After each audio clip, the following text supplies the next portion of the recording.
Thanks for joining us. This is Notepad. My name is Ibrahim Sani.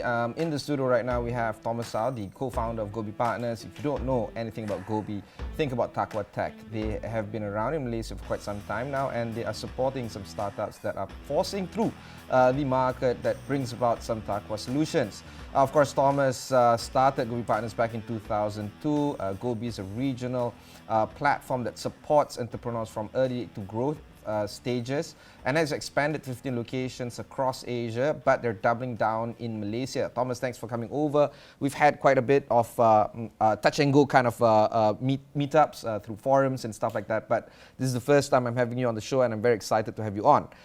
One of the key things that we need to deep dive is on why you would jump into Southeast Asia, particularly focusing some of your efforts here in Malaysia. Why Kuala Lumpur and not some other place? Well, first of all, Ibrahim, I'm so glad I finally got to make it onto your show. I know, it's amazing, right? Yeah. We're finally done something to be able to get on. So I know, it's really amazing, glad. Right? But we've been like, I think I could have sworn we've been on a few forums together. Absolutely, right? Yeah. Absolutely. But of course, it's about time that we really deep dive into some of the businesses that you guys are backing No, absolutely. On. Love to share that with your audience. Why the geography? Why Malaysia? As you know, Gobi, we started off in China, back in Shanghai, 2002. So we're celebrating our 20th anniversary. Congratulations. Yeah, that's how long we've been around. Congratulations. And I think we came out, first broadly Southeast Asia, and then I'll talk about Malaysia, is we came out to Southeast Asia because back in 2010, we noticed that our Chinese startups were having an easier time expanding into Southeast Asia rather than the US or Europe. Okay. With very little marketing. And we said, Gobi, we're very data driven. We said, hey, there's something going on. We better take a look at this. And so actually in 2010, we opened up our first international office in Singapore. Okay. So I think we're one of the first China-based VCs that went abroad. In Chinese, it's called 出海. We're one of the first. As we saw what was going on in kind of greater Southeast Asia, remember at the time, 2010, everybody from Southeast Asia wanted to invest into China. Yeah, exactly. Nobody believed in the Southeast Asian tech ecosystem, and we said we should be doing more here.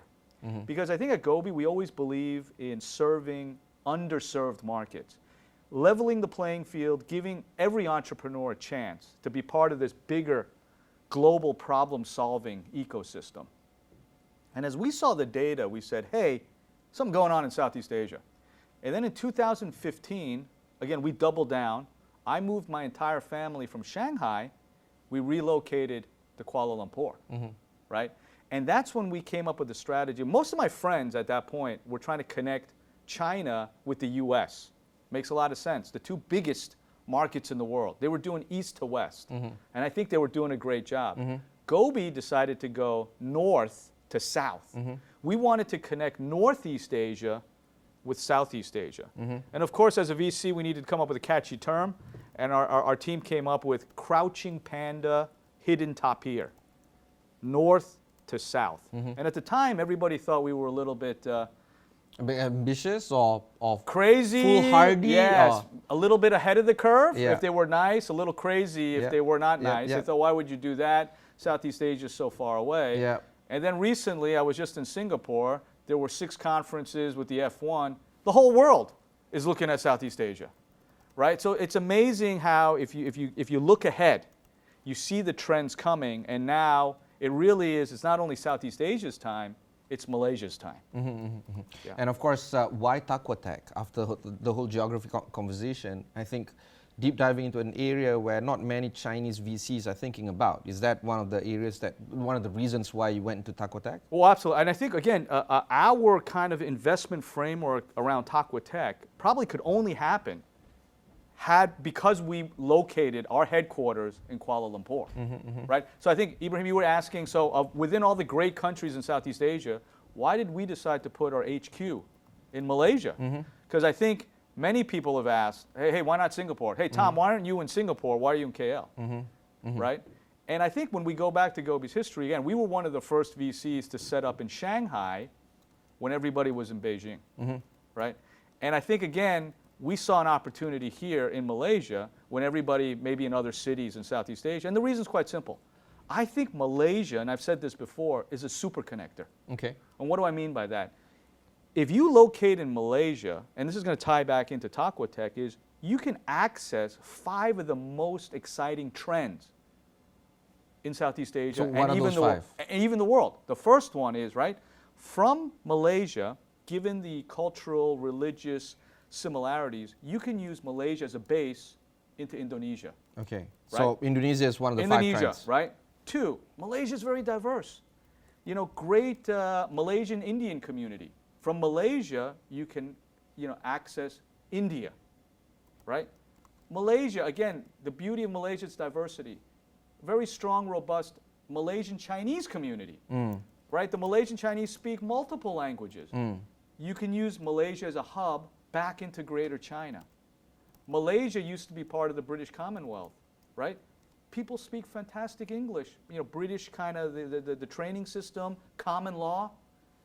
Through Malaysia, you can access the West, Europe, the United States, North America. And finally, because Malaysia, right, is connected to this larger global Muslim digital economy, you can access the whole entire Takwa Tech. That's 5, right? That's 5, but I want to talk about what has been the returns following these trends. You've been in the game for quite some time. I suppose you can see what works and what doesn't work. It's no longer hypothetical, you know what works. Maybe you can share with us what doesn't work as well. Oh yeah, sure. So sorry, let's look at, again, we're early stage VC, we take a long-term view. And in this market, when the markets are a little wobbly, you really figure out that a lot of people say they're long-term until they're not. Yeah, exactly, absolutely. So yeah. we are long-term. And when you look at the longer-term potential for Takwa Tech, it's probably the most exciting opportunity I've seen since I went into China in 2002, when we looked at the China market. China market, 1.4 billion people, right? You look at Takwa Tech, we're talking 2 billion consumers, Muslim consumers, digital consumers, roughly similar behaviors, buying patterns, and this is a big opportunity. It's also one of the fastest growing demographics on the planet, and it's very young. And again, we're at the beginning of the adoption cycle on the technology cycle for the larger Takwa Tech community, and this is what excites us, right? So now what is working is we're still at a very nascent stage because, again, predominantly, Muslim entrepreneurs have been underinvested in. Because when you think, what a classic entrepreneur is supposed to look like, and again, VCs around the world, we have our own biases, and that's unfortunate, right? Muslim entrepreneurs have been underfunded. So Gobi, we want to go out there and make sure, the best ones, right, are getting that opportunity. And a lot of them are not, right? So that's why we went into, Malaysia, we're in Indonesia, and we're now even in Pakistan. We're the biggest VC investor in Pakistan. So we're looking at these opportunities, and what's working for us, we're an investor in a company called Umrah.me, right? Umrah.me is one of the largest OTAs to serve pilgrims ready to perform Umrah, right? It's just like you booking on Booking.com or Trip, right? Now you can do it on Umrah.me.com. You can book your package and go visit the holy sites, right? I think that's a great example. We're using kind of the technology and applying it to a Takwa Tech sector. The other one, again, we haven't even announced it yet. I'm giving you this special exclusive. Fantastic. We're about to go into a company called Durio, right? Sinan, again, he's created great Muslim content for children, right? And this is a huge market, right? So many people love, all the content from Hollywood, or from Hong Kong. But again, it's not just, people have demands other than that. And when I looked at what Durio is doing, high value-driven type of content for children, this is exactly what the market's missing. Okay, we're going to pause on that because I'm going to deep dive on Durio even further, but Fantastic. We'll be right back after these messages.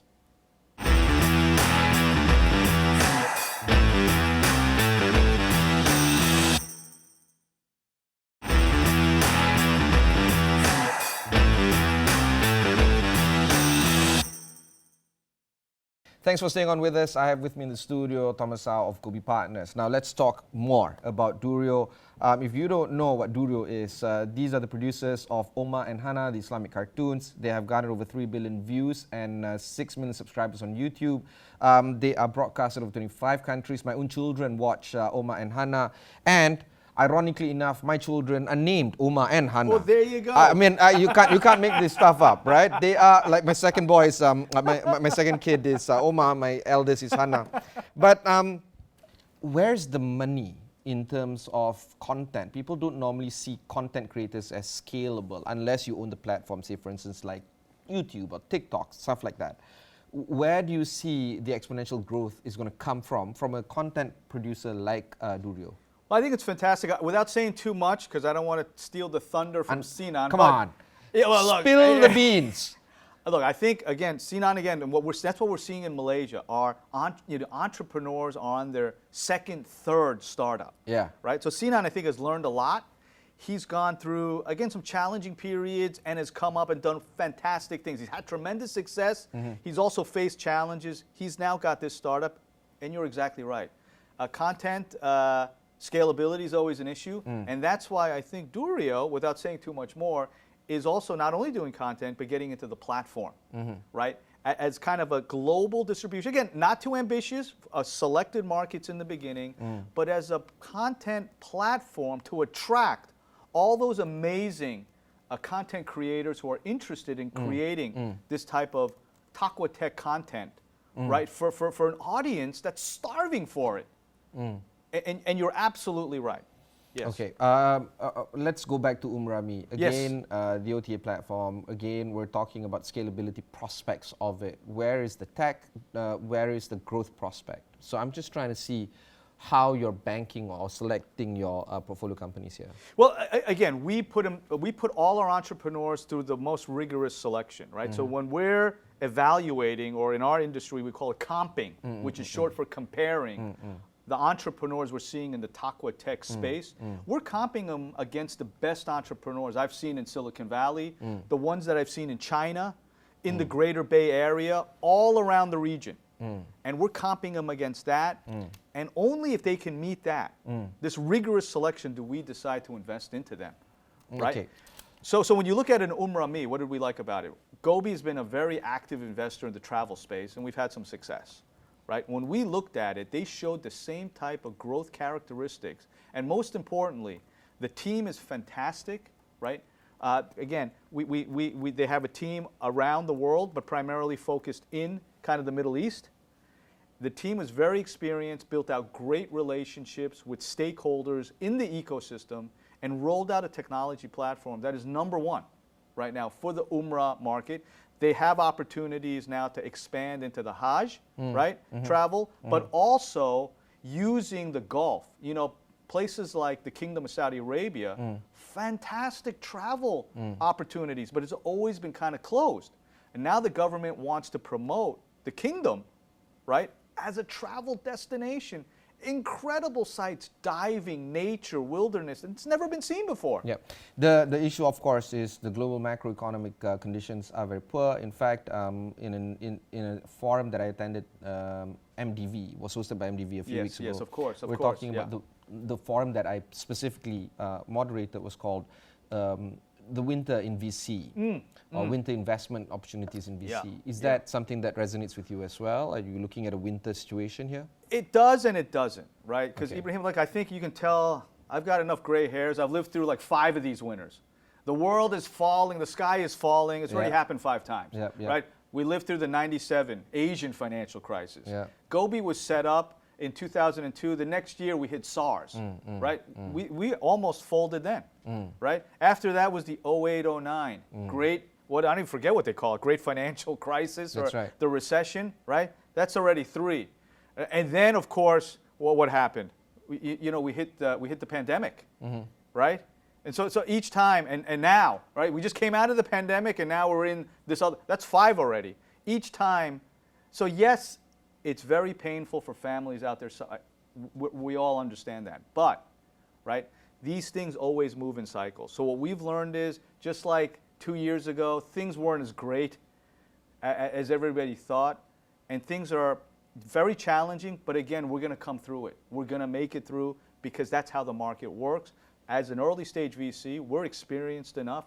We know that in this period right now, when it's really tough, some of the great companies, some of the greatest companies are going to come out of this time period. Does this mean that you're going to improve on your due diligence, selecting companies with a little bit more, I guess, selectiveness in terms of? Not really. We've always been selective. Our process, you know, it may change a bit, but again, the processes that we've gone through 2 decades, right, of rigorous kind of refinement, we're going to still use that. Again, we operate, because remember, we're investing in companies today that are going to bear fruit maybe 5, 7, 10 years later. Yeah. That's what we're doing. How about the conversation with you and your LPs, or Gobi Partners and their LPs? How do you feel that conversation is looking like these days compared to previous? Well, yeah, well, it's a lot tougher, getting a lot more questions. But again, that's why you have to be aligned. Our strategy, we explain very clearly. We have a very supportive group of LPs, many of them in Malaysia, and I thank you. But they understand what we're trying to do, right? You know, there's an old saying in our business, you know, when's the best time to invest into a unicorn? So what's the answer? 10 years ago. All right. Right? And when's the second best time to invest into a unicorn? Right now. Right now. Right now. So that's, look, I know it's challenging and as volatile as the markets are right now. What we're doing right now, the early stage venture capitalists, we're investing for the future. And it gets hard when it's not clear. The North Star is not there. It is a stormy weather. But you know, keeping your eye on the end goal, the North Star, you know, we're investing for the long term. We're looking at innovation, things that are really going to make an impact. And that takes time. But we cannot stop investing. Fantastic. One more short break. When we come back, we'll discuss a little bit more about Gobi and sustainability that's coming up after these messages.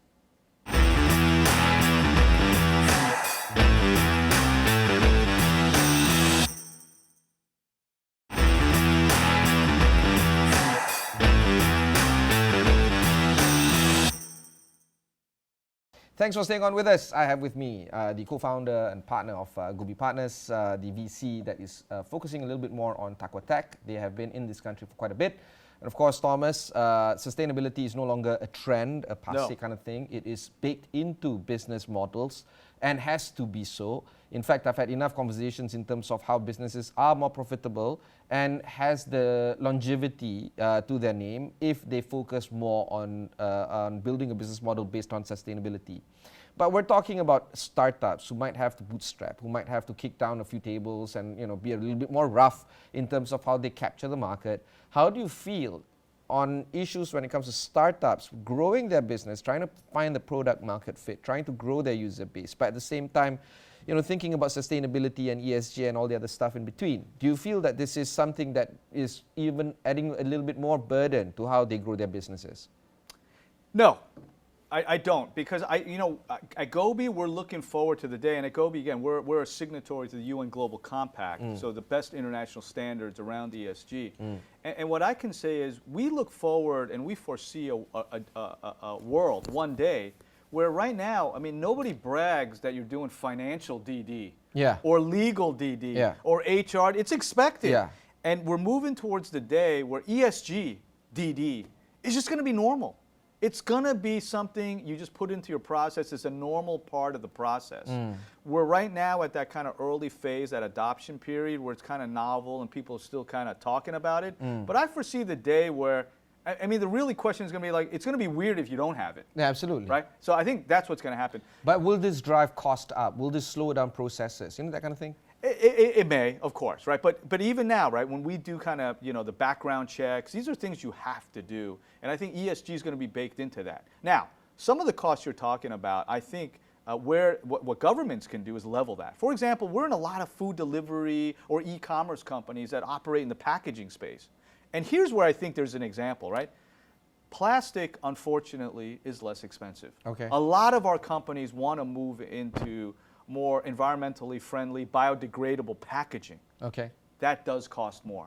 So as much as they want to use that and adopt it across everywhere, there are companies who are still using plastic. So that's where I think, again, if we as a community, the stakeholders, can come in, and that's where regulations, and that's what I love about Malaysia, banning single-use plastics. Because once you can move towards that, nobody has an advantage of using cheaper, more environmentally destructive packaging, then everybody has to, and that will cause the innovation. Nobody has a cost advantage. Do you see what I'm saying? I do. I think that is If what's everybody needed. is doing it, therefore nobody has a competitive exactly, advantage exactly. or competitive And if cost. everybody's doing ESG compliance, just like everybody's doing financial diligence. DD, yeah. Why is that an extra? Right, exactly right. Okay, exactly all right. Let's talk about the 2 or 3 trends that you see is going to move forward. Let's not ignore the fact that the global economy is facing a very, very rough headwind. We're looking at economies like the UK and China because of the COVID slowdown, and of course the US and the geopolitical aspect of many of these countries, Malaysia included. Where do you see opportunities lie, and perhaps some of the 2 or 3 themes that you think is important to discuss for next year? So I'll break it down into a couple. First, let's talk about geographies, and then we can talk about specific sectors. Okay. How's that? That's good. So I think within, I think, right now a lot of people been, right now I think China, a lot of negative headlines. Everybody thinks they've been kind of, they're on the mat, kind of knocked out, right? But let me just say this. I think, yes, there have been things going on. We're at an unprecedented time. We've got the leadership transition, right? I call it the 3 Cs. Right, affecting China. Right now, it's obviously been COVID, the lockdowns. It's the 20th Party Congress, see there, right? See what I'm trying to do? And then also the Cold War, right? So there's a lot of things going on in China, very negative. I understand that. A lot of people looking to come out. Again, Southeast Asia is going to be a beneficiary. Yeah. But within that, I would say you disengage with China at your own risk. There's still a lot of great things going on. And again, the government, I think, is already going to come out with some very interesting policies for next year that'll make it very attractive. Within China, what I would say is we think the biggest opportunity, so I don't think you should disengage with China, first. Second one is now within China, we think the best opportunity is in the Greater Bay Area. Okay. So China went through phase 1, which is Beijing. Gobi was very lucky. We caught phase 2 where they started developing Shanghai with the semiconductor industry. Yeah. We think now China's at its phase 3, which is the Greater Bay Area. I don't know if you know what that is. Yeah, San Francisco and the likes. No, but in China. So sorry. No. So the Greater Bay Area within China. Not San Francisco. No. They want to create sort of a rival to the Greater Bay Area in San Francisco, but in China. And it's centered around Hong Kong, Shenzhen, Guangzhou, Macau, Dongguan, the 9+2. So 9 cities in the Pearl River Delta in Guangdong province, plus Hong Kong and Macau. They're creating the world's first megalopolis. Okay. And that, for your listeners, viewers out there, look that word up. A super city. 80 million people with a GDP the same size as South Korea. Yeah. This is what we're talking about. And about 4 hours away from KL. Yeah, there you go, by flight, right? So this, I think, is one of the big, and again, it has been underreported. Very exciting. They're really creating this super economic zone where, they're lowering tax rates. There's pension portability, right? You've got the financial center of Hong Kong together with the manufacturing hub of Shenzhen. So within China, I think that's exciting. Now, that's one area within China. The next big opportunity, right, geographically, is Southeast Asia. People ask me, I came out to KL, Ibrahim, you know that, 2015, and the old joke was, all my friends in China are like, why are you going to Southeast Asia? China's so much bigger, there's no opportunities. And I was like, hey, look, it's just, I got this gut feel, right? Came out here. Now everybody in China is looking to come to Southeast Asia. Everything's coming up Southeast Asia. And when you look at the global trends, U.S. companies can't get into China, right? India attracting some attention. India's got its own set of challenges. U.S. companies looking for growth, the demographics, come in to Southeast Asia. Chinese capital can't go to the U.S., can't go to India. Maybe not as welcome in Europe. South America is a bit far. Where are they going to come? Southeast Asia. Southeast Asia. And within Southeast Asia, I think Malaysia is the most exciting. Fantastic. Most exciting. Very bullish there. Yes, absolutely. In fact, we're hiring more. We're doubling down, like you said, on Malaysia. Because again, the world's attention within Southeast Asia, the most obvious destination is Indonesia. It's the biggest. I get that. Yeah. But it also leads to overvaluation and a little bit overhype. Malaysia, solid companies, and I hope we talk about some of them later. doing great things, regionalizing, yeah. and underappreciated. Later would have to mean you coming over to the studio. Unfortunately, we've ran out of time. Oh, there you go. go. But I'm so happy Okay. to have you on again. The door's always open. And perhaps when there's more exciting announcements like Durio, for instance, please come over. That was our conversation with Thomas Tsao, the partner at Gobi Partners. If you've missed any part of this interesting interview, just head on to astroawani.com, look for Notepad, look for Gobi, that's G-O-B-I, named after the very famous desert. And of course, look for Thomas Tsao. He's a very famous guy. Harvard grad and all that. All right, take care until we catch you in the next one.